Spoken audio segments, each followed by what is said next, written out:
The following podcast contains mature subject matter, adult themes, and may also contain profanity. You have been warned.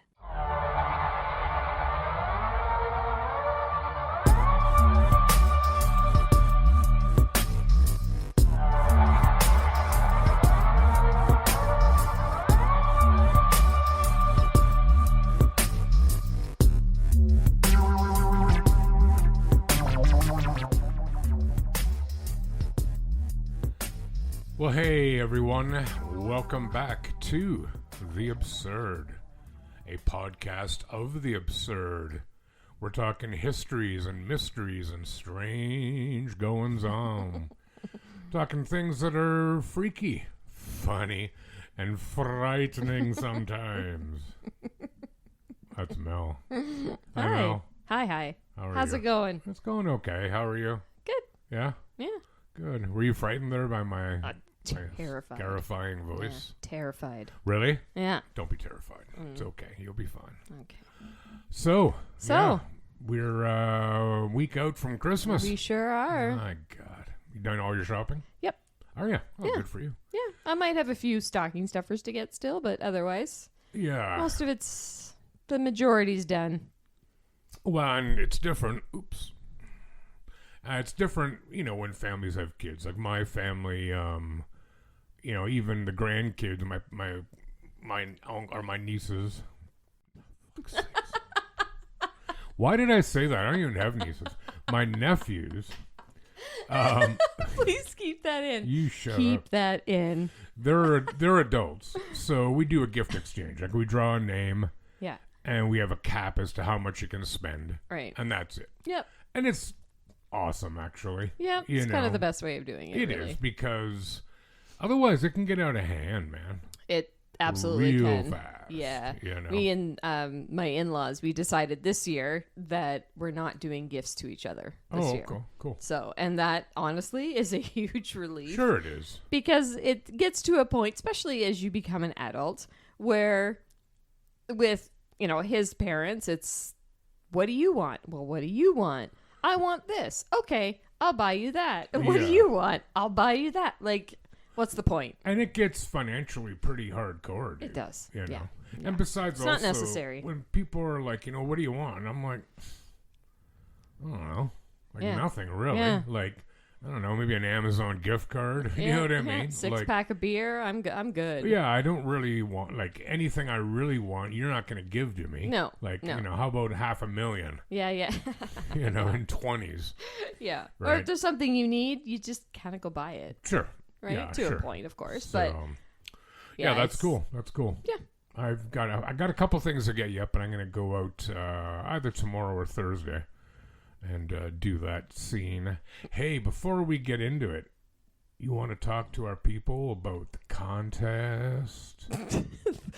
Contest. I don't know why I said it like that.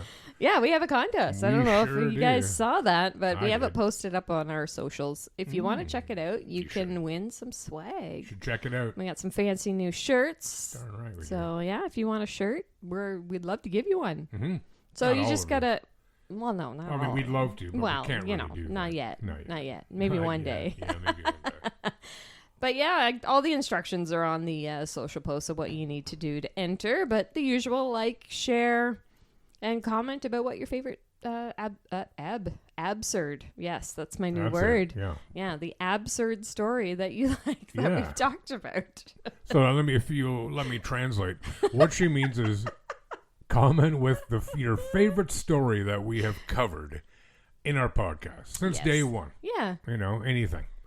And if you can tag other people who don't already listen to the show, that would be wunderbar. Yeah. I'd love a wunderbar right now. Would you? Well, not right now, because if I was eating it now, I'd be chewing in everyone's ear, Yeah. which, it's pretty overrated. It's not an attractive thing. Not really. Unless, No. Maybe there's some people who are into that. Well, maybe. Well, Google it. See what happens. no. I don't want to Google that. I'll wreck up my algorithm forever. What's your algorithm, Rod? About 6? I don't know. What are you talking about? What do you mean, what's my algorithm? Oh. Well, everybody has one. Yeah, I know. Well, but then what do you asking That's for? why I'm asking. I don't know. It's like all over the place. Okay. But I don't need anything like that thrown in. Like I said before, I'm not yucking anyone's yum. If you're into people chewing in your ear, whatever, dude. But I ain't down with it. Well, I shouldn't say that. I've never tried it. Yeah, I don't like it. No. That's like that. What is it? ASMR or whatever. ASMR, yeah. I hate that. Yeah. God. They drag their nails or the. Like, are there Don't people get who it. enjoy listening to it? I don't know. I don't get it. No, I Some hate of it, yes, I can understand. But that where they're like making weird mouth noises in a mic and like tapping it with their gangly nails and Gangly. Yeah. Remember when I left that new noise I could make with my mouth at the end of the episode about 4 weeks ago? Yes. Yeah. Maybe I could make lots of money just making that sound. You might. You might. Cool. They might use that for like, porn or something. I don't care as long as I get paid. Hey, so anything new? Anything new you want to mention, talk about? Not really. No? No. Right. I'm sure there is, but my brain is done for the day. Before we get into our main stories, I wanted to tell you something. Me or our people? Well, you and everybody. Okay. I can't wait. Do you remember the hotels, and they usually had, they started out as restaurants, called Howard Johnson's. Yes. And they were like a weird, funky bluish color and orange roofs. You say they don't have them anymore? Well, there's a few left. There's not very many anymore. And I remember like traveling as a kid in the 70s with the family, and they were everywhere, like in the U.S. Yeah. They're less ubiquitous. There's your word. Fancy. But I was reading about them. I don't even remember how I got down that little rabbit hole. But here's a little bit of history about Howard Johnson's, in case you harbored any ill will towards them. Okay. Which I don't know why you would, but this should redeem them in your eyes. Okay. So Howard Johnson's restaurants by the 1960s were known to be accommodating to members of the LGBTQ community, particularly in metropolitan New York. Now, that's pretty good for the 60s. Absolutely. Yeah. So on April 21st, 1966, at the Howard Johnson's in the Greenwich Village neighborhood, Dick Leach, Craig Rodwell, and John Timmons, all members of the New York chapter of the Medicine Society, an early American gay rights group, patronized the restaurant as part of a sip-in demonstration in protest of New York liquor laws that prevented serving gay customers. Gay people couldn't buy drinks. Wow. Do explain. Well, I know you can't, but how the hell does that? Yeah. Does that track? Wow. So the men were served drinks without incident at the restaurant. They later visited Julius Bar, not Orange Julius, but Julius Bar, where they were denied service, eventually leading to changes in the laws. So the only reason I mention that, it never occurred to me that that homosexuals, that gay people, wouldn't be allowed to buy alcohol. Yeah. Isn't that crazy? Well, why? Like, are they gonna go get all drunk and make other people gay? Like, seriously? Yeah, just spread the gay all around. Don't touch me with your gay. Yeah. Give me I don't understand That's that. so stupid. I know. But kudos to Howard Johnson's for like saying, we don't care. Yeah. Yeah, no, that's great. I know. It's such a crazy thing to even think about at this stage, right? Where if someone's gay to not be served at all. Like and how do they know? Do they have like a gaydar? That's a good question. Like That's a good question. What does it depend on what they order? Yeah. But see, that's and I'm saying that jokingly. Sure. Because lots of people, think gay people somehow are more feminine. Mm-hmm. That's not true. It's absolutely not true. No. It's like, most straight guys are more masculine. Absolutely not true. Right. It's rubbish. Mm-hmm. Anyway, I just wanted to mention that because I thought that was kind of noteworthy. Yeah. And especially, like you said, for the 60s. Mm-hmm. Yeah. That's huge. That's awesome, though. Yeah, totally. Cool. Yeah.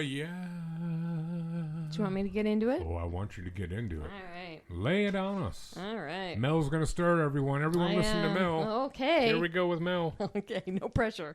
Oh, I'm banging my mic. Don't bang your mic. Okay. Who's Mike? Anyway. Okay. Anyways, 20-year-old Carly Mutart. Mutart? Isn't that mustard in French? Mutart. Seriously. Okay, I'm going to start over. Carly Fleur de Mer. I mean shrimp in French.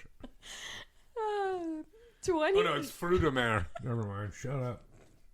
What did I say? 20-year-old Carly Muthart from Anderson, South Carolina, had been a star student. Cool. She was even earning a spot in the National Honor Society, all while working and smoking marijuana with her friends on the weekends. Hey. Just had to throw that in there. Yeah. She knew addiction ran in her family, so she was careful to stay away from more serious drugs. Carly left school at 17, hoping to work more and save up to go to college, but her decision to drop out sent her life into a downward spiral. Oh.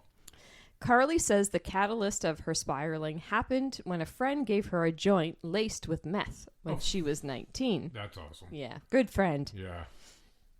It sent her into a transcendent high that she believed brought her closer to God. She continued to chase that high for years. The teen became hooked on meth, progressing from smoking it to injecting it. Ooh, wow. Some serious drugs. Just so. She got in with the wrong crowd and began partying heavily, which eventually led her to drug abuse, a mental breakdown, and finally a disturbing act of self-harm. Uh-oh. Just days before going into a rehab facility, Carly took a larger dose of meth than she normally would and was high and hallucinating for hours.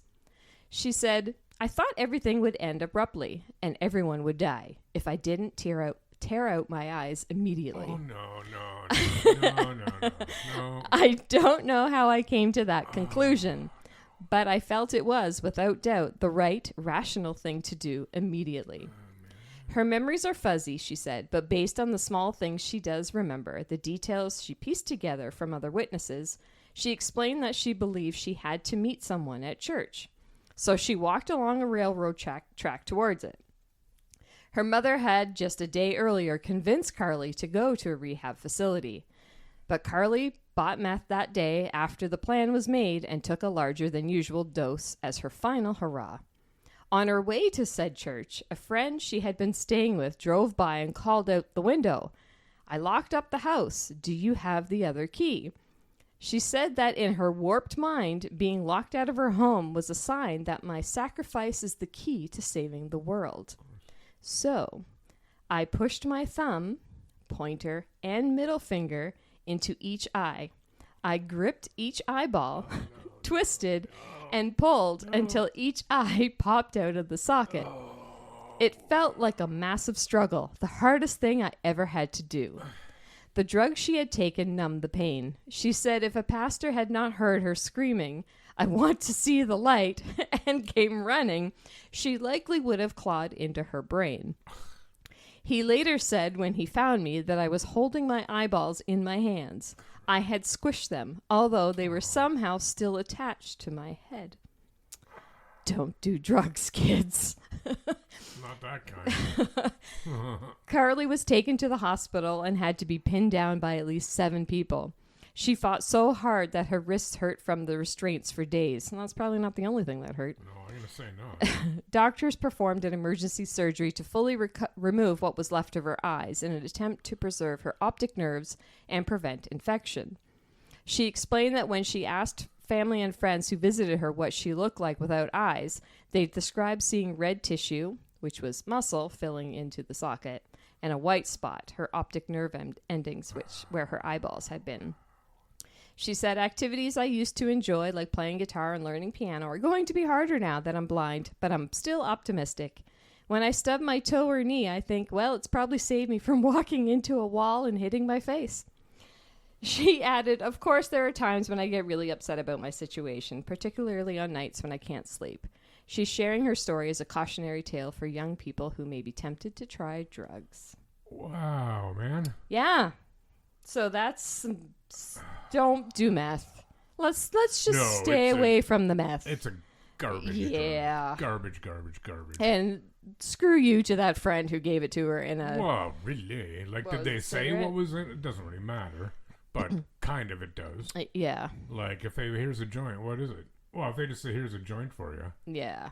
No, man. No. And you think being a friend, it's a safe space. And, you know, your friend's not going to unknowingly give you meth. Well, friend seems like a loose term in this Yeah, case. I think it does. So it's too bad. Like, well, I mean, it's obviously too bad in every way. Yeah. But she popped her eyes out, Yes. and then she squished them. She squished them, but they were still Fuck. hanging out. Because, like, if your eyes, let's get funky here for a second. Yeah. If you took if your eyes were out of your skull, Yeah. you could still see, Yes.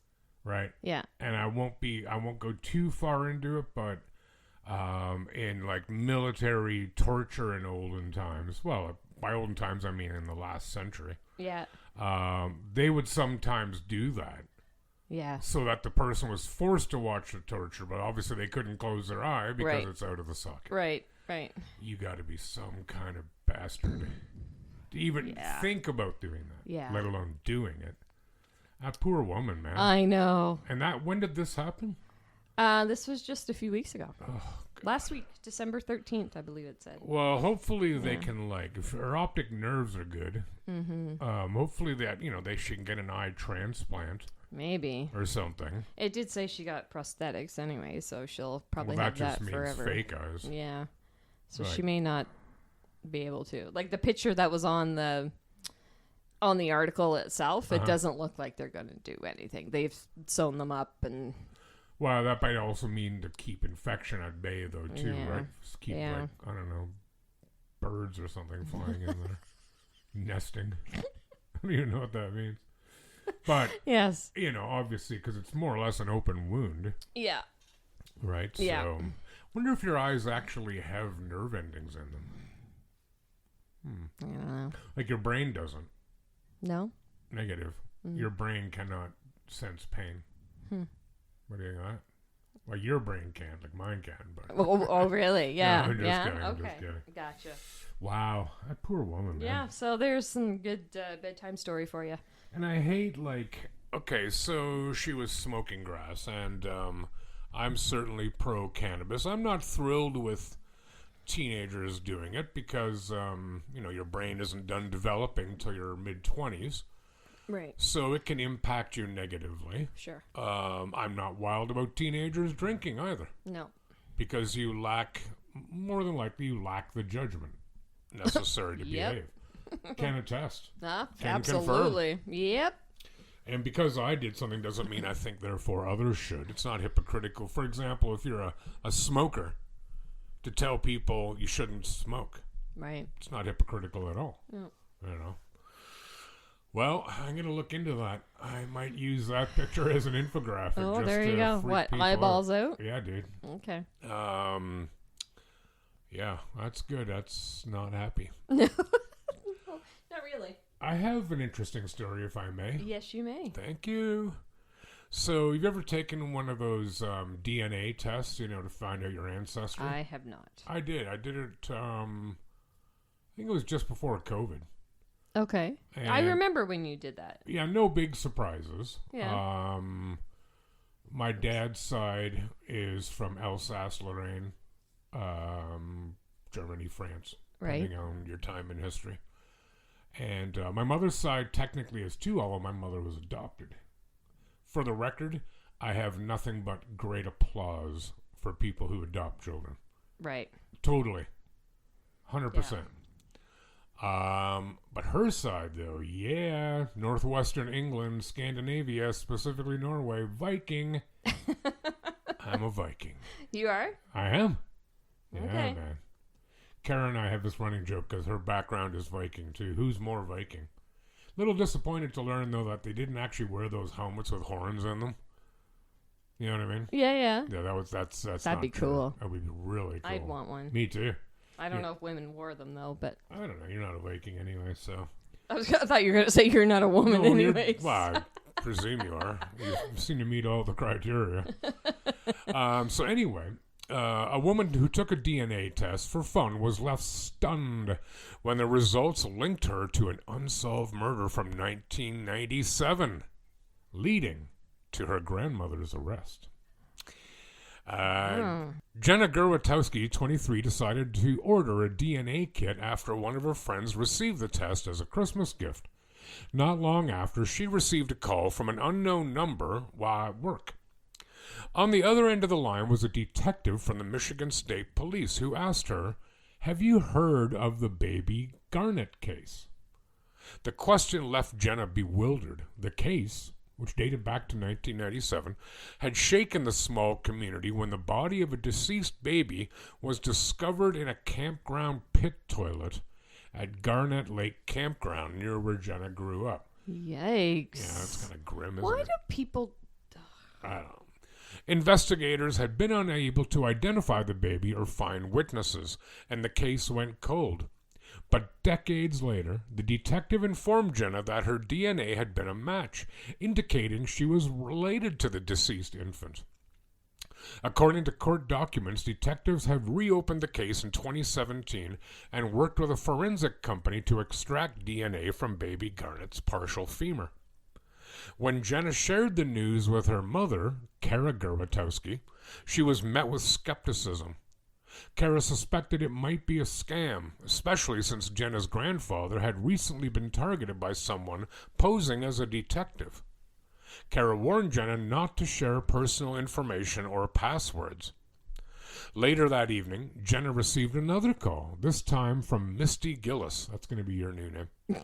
A senior forensic genealogist and cold case liaison from Identifiers International.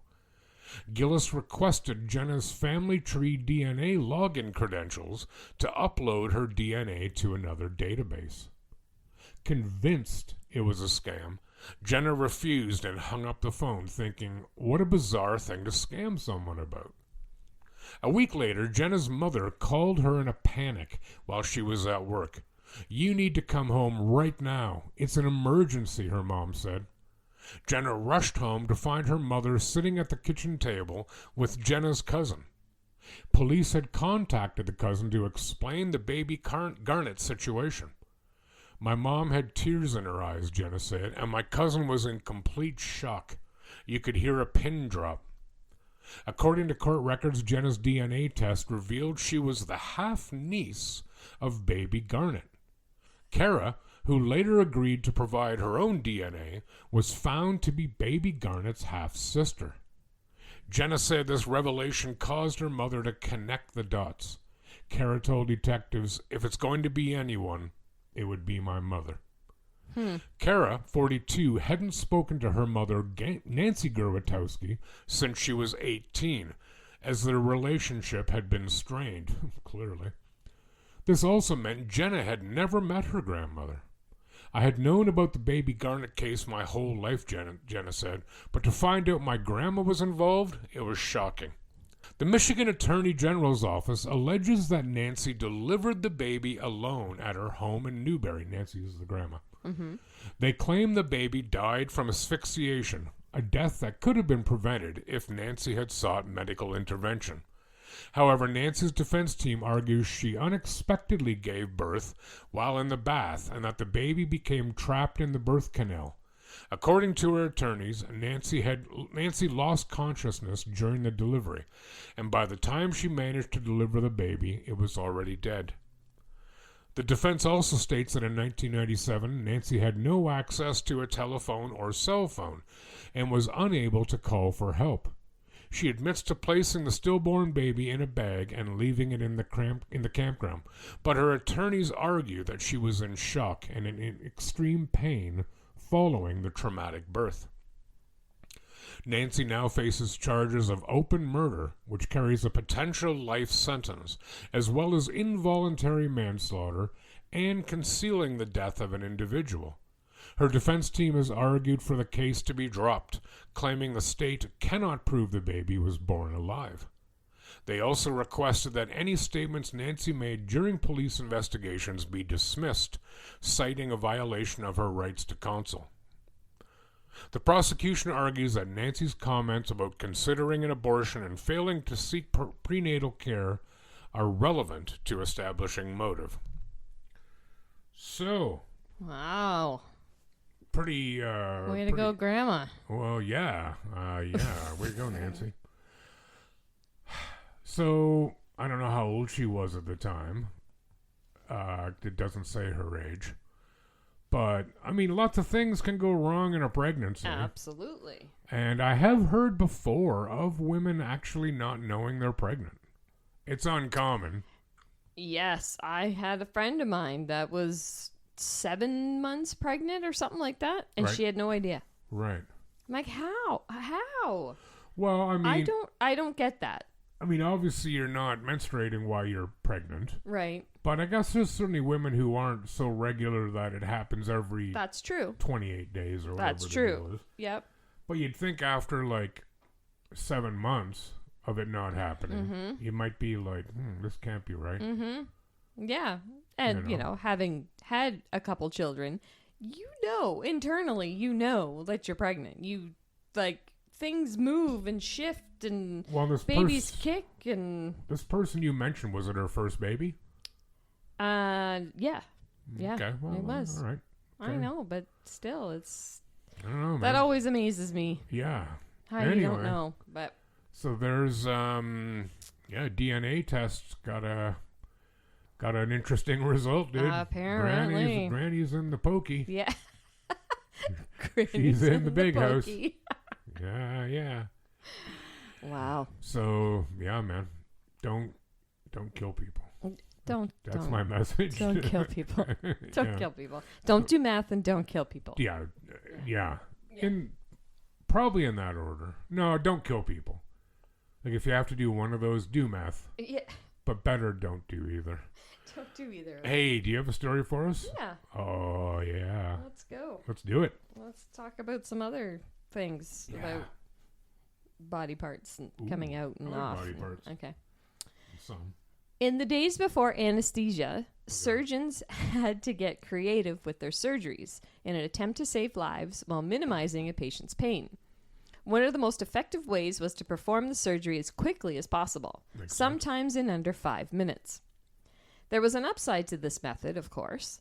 As the less time a surgery took, the less likely the patient was to bleed out and the less likely they were to feel pain. Well, you're still going to feel pain, but Not as long, I guess. not as long. However, there was also a downside, as accuracy would usually be sacrificed in favor of speed. Right. One of the surgeons most famous for his speed was Dr. Robert Liston. Robert Liston was born in 1794 in Scotland. He's dead now? I would dare say he is, yeah. He studied medicine at the University of Edinburgh and quickly became interested in anatomy. He decided to narrow his focus on surgery and soon gained a reputation as a skilled surgeon. Known as the fastest knife on West End, Oh, it can't be a good sign. Robert Liston was particularly skilled at quick amputations. Where most surgeons at that time lost 1 in 4 patients, due to his speed and skill, Liston only lost about 1 in 10. Ooh, wow. British surgeon and author Richard Gordon, a noted Liston expert, claims that Liston could perform a leg amputation in 2.5 minutes, at one point even getting it down to 28 seconds. Holy. That's some fast cut. Like, Damn to right. cut through a leg, Yeah. that's some work. I can't even cut it through a chicken. That kind of time. I mean like a dead chicken. I'm not holding it down. It's not struggling. Right, You know? yeah. Well, good for him, God. I guess. He was so sure of his speed, he became known for his catchphrase, uttered before every surgery. "Time me, gentlemen," he would say, holding up his knife. "Time me." Oh, God. And everyone in his ever-growing gallery of onlookers would time him. So this kind of went to his head for a bit, I believe. Yeah. Due to his reputation, he quickly became famous for his work. However, one of his surgeries in particular stands out above the rest. Robert Liston was performing a leg amputation on a patient who was laying flat on his table. As he brought down his knife, he was so focused on his speed that he took his surgical assistant's fingers off along with the patient's leg. Oop. As he swung the knife back up, it clipped the spectator's coattails, and he collapsed and died. Oh. What, from getting his coat cut? Yes. It turned out it was from fright. Holy, man. The patient and Liston's assistant both died after their wounds became infected. And the spectator who collapsed was later discovered to have died of fright. The 3 deaths made Liston's surgery the only one on record with a 300% mortality rate. Though the 3 deaths were by far the most notable of his career, they weren't the only time Liston gained infamy for his less than successful surgery. While amputating another patient's leg, he broke his personal record by finishing the surgery in 2.5 minutes. However, in the interest of speed, he got a little too excited and chopped off the patient's testicles along with his leg. Oops. Those are some big testicles if they got in the way. Yeah. Sorry, that's weak.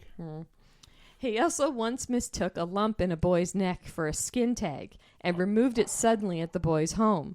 The lump turned out to be an aneurysm of his carotid artery, and the boy died. Yeah, I would imagine real quick. Years later, when anesthesia was invented, Liston became the first surgeon to operate it, and his surgery was a success. Operate using it, his surgery was a success. Despite his downfalls, Robert Liston remained a distinguished surgeon. After his death, his peers erected a marble statue in his honor and created an award for students of distinction in his name. Wow. So, don't get cocky. And, don't let it all go to your head. Well, yeah, really, eh? Well, I suppose, doctors now make mistakes. Oh, sure they do. You know? Yeah. And I understand why people get upset at it, but I mean, they're humans, right? Just that the what they're doing is more fraught. Yes. Has more potential for calamity and danger. they take their time. Well, this is another thing. Yeah. This guy wasn't about. He was about time, but not taking his time. Right. It's a good thing he wasn't. He was doing showing off. Is eye really surgery or brain surgery or something. Yeah, you watch how fast I have the skull cap off. Yeah. Right. It wouldn't make that noise. It sound like a disturbed cat or something. It kind of did. Robert Liston. Yeah. I know. Oh, good for him, man. Well, I mean, he still has some honor in his name, but. Well, I mean, you remember back then, if you got like gangrene. You'd be done. You're right. That's why you amputated, right? Yep. So that everything didn't go south on you. It's kind of shitty to lose your boys. At the same time. But lose your leg and your boys. Honestly, I got to think about this for a second. But I can say with relative certainty that I would rather lose them than my leg. Yeah. Yeah, man. Yep. Nowadays. Yeah. Sure. Yep. But, because, well, I got to think about that. Yeah, because if I lost my leg, then they'd be dragging on the ground anyway. Hey? Yeah. Or get caught when I go through a turnstile. But I guess I would still have, like, pants on. Yeah, you'd probably have, like, a prosthetic leg. You'd be fine. Yeah, that's right. Yeah, you just wouldn't be, like, hopping along with your nuts dragging on the floor. How gauche. Cool. Well, I'm glad I didn't live back then. Like, I wish sometimes I lived further in the future because I kind of think our contemporary world sucks. But it doesn't suck that bad. No, definitely not that bad. Can I take us back in time, too? Yeah? Yeah? Yeah. Go for it. You have, I know you have family photos. Like, you've had photos taken by someone professionally as a family, haven't you? Yes. Way back when. Yes. Because you were all wearing red. I've seen the pictures. Yes. And of course, that's been a thing as long as photography's existed. Pardon me. Oh, excuse me. I had to get rid of it because it was mucking me up. Yeah, I mean, it's a record, isn't it? It's a record of you. Yep. And your loved ones or what have you. Yep, for sure. So back in the 1850s. Photography became much more affordable and accessible to consumers. So this sparked a trend in the Victorian era of post-mortem photography. where dead loved ones featured among the pages of family albums.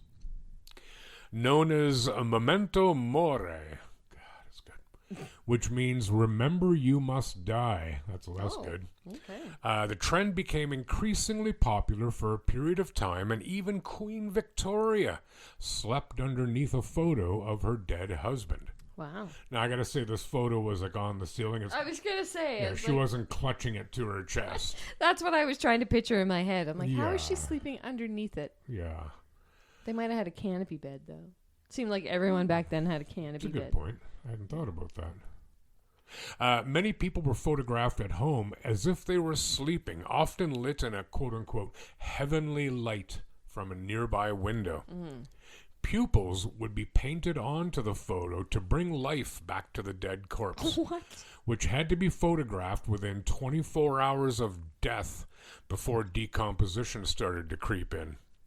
Most of the subjects were infants and children, who would sometimes be photographed with their favorite toys. Sometimes the living would even pose with the dead for one final family photo.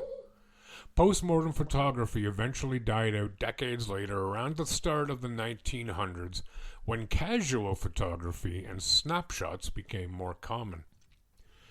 So I saw a picture of this years ago, and it shows a group of children, brothers and sisters, maybe 5 in total.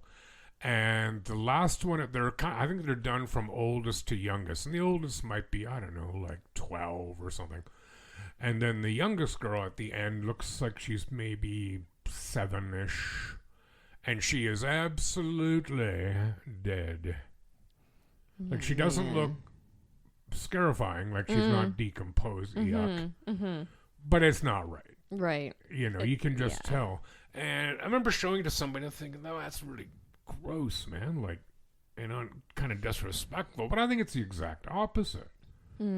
Like, if you had no visual record of your child, Right. which you wouldn't have, it's not like, okay, let's go to Sears and get our pictures taken. Yeah, exactly. Yeah. Right? Yeah. Here's a way. And, you know, back then, people were a little closer to death. Like, they, not that it was any less scary, I suppose, but it was less of a mystery in that it happened more often. You know, even at that point in the mid-1800s, if you had a child, there was a reasonable shot they weren't making it Right. past the first year Yeah. or to 10 years old. So if they passed away, here's a way to remember them. Yeah. To immortalize them, if you will. Yep. So I don't, Absolutely. like, I do find it kind of creepy, but not It in is, a but- bad way. Like, yeah. guys shouldn't have done that. Yeah. Not at all. Right. I get it, but it's still creepy. It is very creepy. You know? Yeah, I don't, yeah. Even to see, like, you know, some people will take pictures at a funeral of an open casket. Really? Like, I don't know. I've seen it, and it's just it's a weird thing to look at.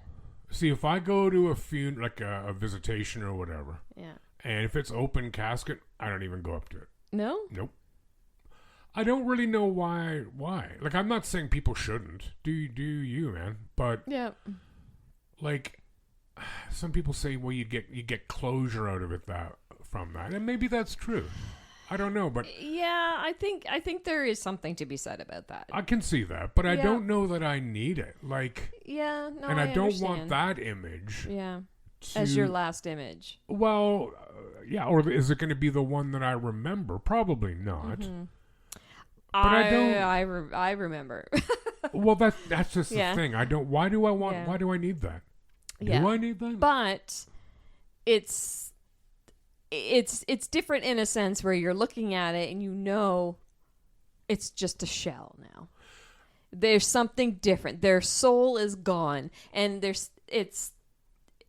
I don't even know how to explain it. I don't even know how to put it into words. Like, Try. Like, seriously. Like, okay. You're looking at the body, but Yeah. you're like, they're not there anymore. No, I agree with that. Like, and, It's you know, just skin and bones now, and it's just who they are is not there anymore. It's just right. a body. But so, what do you achieve by looking at it? And I'm not criticizing the decision. No, I know what you mean. Honestly, I don't know. I don't know. Am I glad I did it? Yeah. I am. Okay. I am. Was this someone close to you? Yeah, my grandparents. Okay, yeah. So, I think you made a comment on it today. I had posted my grandpa. Oh, yeah. This was the day he died. It was like 31 years ago, but Yeah. it's still, we were really close. Was that you, the little girl in the picture? Yeah. Yeah, And cool. I have that harmonica that he was playing in that do you? picture. I do. Sweet. Yeah, cool. But that was the first body that I ever saw. Like, dead body. Right. Sorry. No, I should phrase that properly. Because I remember going to the church, and I did not want to go up there, but my aunt was, like, pushing me to go up there to look. She's like, you need to look, you need to look, you need to just, it's your way of saying goodbye. And the first time you see it, it's polarizing. And I'm like, ugh. But then after a while, you're like, oh, well, it's not him. Right? It's just, and I saw him at the end of his life, and it was no life for him. So it was almost like he's at peace now. He's gone. He's not in pain anymore. Right. Yeah. So there's many different ways of looking at it. Obviously, if it's a horrific accident, I think it would be different. But Well, yeah, but then, Christ, I would hope they would not have an open casket. yeah. You know. Some people choose to, some people yeah, don't, no, right? I Or get they'll it. just keep it for family, immediate family only, but then the actual funeral, it's closed. Right? You just reminded me when you talked about your aunt kind of pushing you to go up and look of an old movie called Three Faces of Eve, I think it's called. Okay. I gotta watch it again. I've only seen it once, and it's about a woman who essentially has what we for years referred to as like multiple personality disorder. Mm-hmm. Which is still debatable whether that's even a thing. Yeah. Right? Science is still out on it. But this woman had 3 pronounced identities. And it goes back, whether this would be the cause or not, who knows. But it goes back to her being a little girl, like 7-ish, 8-ish, and being at her grandmother's funeral. And being taken up to look at the body in an open casket. And I think it was her aunt or her mother, I can't remember which, insists on this little girl, Eve, kissing her grandmother. She wanted no part of it. They made her do it. Now, whether that's grounds enough for trauma, who am I to guess? I don't know. Like I've said before, one person's trauma is another person's Tuesday. Yeah. Right? Yeah. But I wouldn't do that. No, even touching is No, weird. Even if I can't, like, it gives me shivers thinking about it, because I remember touching my grandma's hands. Right. And just because it was just something that I did when I said bye to her, and I put my hand on her hands, and it was just, I'm like, it's not her hand. Like, it's a weird thing to put into words. I don't know. Like, if I had a child at a funeral and they were absolutely not interested in going up, No. be like, you don't have to. No. You're okay. No, exactly. Especially at that age. There's not closure when you're 6 or 7 No, you don't years understand it. old. You shouldn't be there anyways. I would agree with that. At that age, I you would shouldn't agree. be there. I would agree. But that's just my You don't thought. have to lie to them, but No. don't give them more than they No. can handle. Nope. No, It's their like little asking brains a child can't. to carry a big bag of water softener salt. They can't. So why would you burden them I don't know. It'd be pretty with- funny to watch. with information that they can't process? It's Yeah. the same idea. Yep, they don't know what death is yet. No. So Well, who the hell does, in a way? honestly, it's true. Well, that was a pretty morbid topic to end with. Well, not really. I mean, yes. I mean, we all die. It's just a part Speak of for life. yourself. I'm going to come back. I want to come back. If you if you believed in reincarnation, and I don't know what I believe, and it doesn't matter what anyone believes, because whatever's going to happen is going to happen gonna happen regardless of regardless. what you believe. Yep. But if reincarnation is real and true, I want to come back as a dog to a really loving family. That would be the best. You always live in the day, in the moment, right? You sleep a lot, you eat, you play. Yeah. You can reach parts of your body that are almost impossible now. Like, I'm not talking with my hands. What's the downside? Yeah. Like, even they're amazing. Like, even if you accidentally step on like your dog's foot and they make that horrible, sad pain noise, I don't know that. Maddie doesn't even. And then you bend down, flinch. you're like, oh, I'm sorry, and you're hugging them, and they're licking your face like, it's okay, dude, it's okay. I know you didn't mean to. That's how awesome they are. That's what I want next life. I kicked my dog in the face by accident this I hope it morning, bit you. and she didn't even move. Did it shake its head really Nothing. fast? Nothing. Really? She was laying on the floor, and Aw. I turned around and kicked her in the snout, and she Ah. didn't even move. Oh, she should have bit you. Didn't even move. I'd have bit you. Yeah. So, but yeah, I guess it was kind of a dark subject to end Yeah, on, but then we hey, ended it's- talking about dogs, so that's pretty good. Dogs are awesome, man. I'm going to bring Maddie here next week. When I come next week and we're going to record, Where's she gonna sit or sleep? Can't sleep in my bed. she won't. Okay. She'll lay right here. Promise you. Will she bite me? Oh, I know she won't. I'm looking forward to it she loves everybody. 'cause I love dogs. Okay, can I bring her? Can you? Yeah. Will you let me bring her? Do you want me to bring her? You mean may you? No. Ah. May I bring her? Ah. Sure you can. Okay. Kara's never brought her dogs here because they would freak the hell out. Really? Mhm. Why? 'Cause they're high strung. They're edgy. Okay. They were bred, not her two dogs, but they're from Central Africa, and they were bred to bait like lions out of their dens. That takes some stones, dude. All right. You better be quick. You know, I ain't lying. Mm-hmm. Yeah. Nice one. That's staying in. Okay, yeah, bring the dog. Cool. Okay, yeah, bring the dog. We Cool. can't go out afterwards then. Yeah, if you pick a Dog friendly place? Yeah. We can't take dogs into a bar. You know where you can? Rural Roots. Yo, dude, that's up in Elmira. Why are we talking when we're recording? I don't know. Anyway, yeah. So, cool stories today. Yes. That was fun. We Yeah. had drugs and DNA, death, drinking, and Doctors? doctors. Amputations? God, they're all D's. Cool. Do you want to say something again, please? Short Yes, and I sweet. can. And about I the can. contest. Yes. By the way, we Yes. have white and black T-shirts. Yes, we do. Yeah, whatever color you want. Well, not whatever As color. long as they're white and or black. Yeah. Well, actually, you can have whatever color you want. Oh, we really. should put up a color chart. Yeah, we Mm. could. But Yeah. anyways, Okay. yeah, check out our website, Please. theabsurdpodcast.ca. You'll find all of our links to streaming stuff and listening and Wow. all the things, Instagram, Facebook. But yes, the links are there for where you can listen to us. Some of them, anyways. Yeah.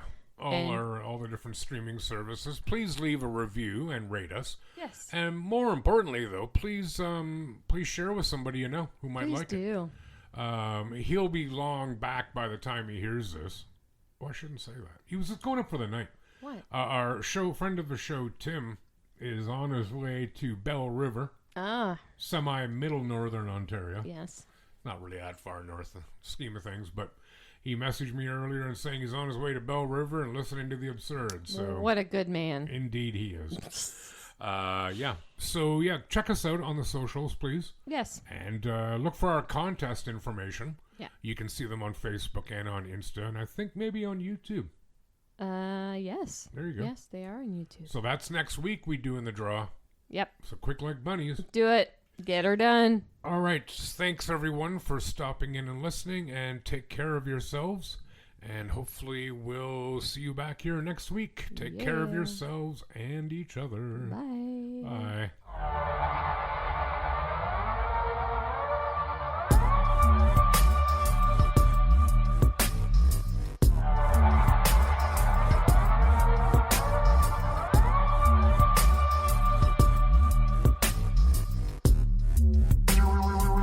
The Absurd Podcast is written, produced, and recorded by Rod and Mel.